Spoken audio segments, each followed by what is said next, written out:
Hi guys, welcome back to the channel. In this short video, I'm going to be showing you how to like a song on Spotify.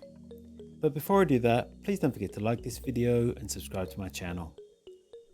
Okay, so to be able to like a song on Spotify, first head over to the Spotify app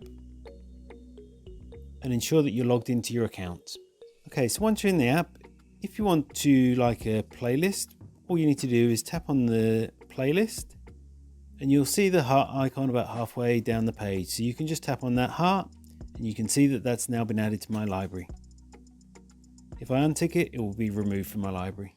But if I only wanted to like one specific song, all I need to do is just start playing that song. Then once that song's playing and I'm actually in the song page,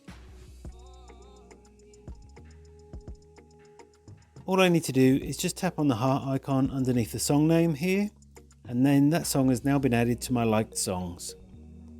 If I didn't mean to do that, I can just tap on the heart icon again, and I've just removed that one from my liked songs.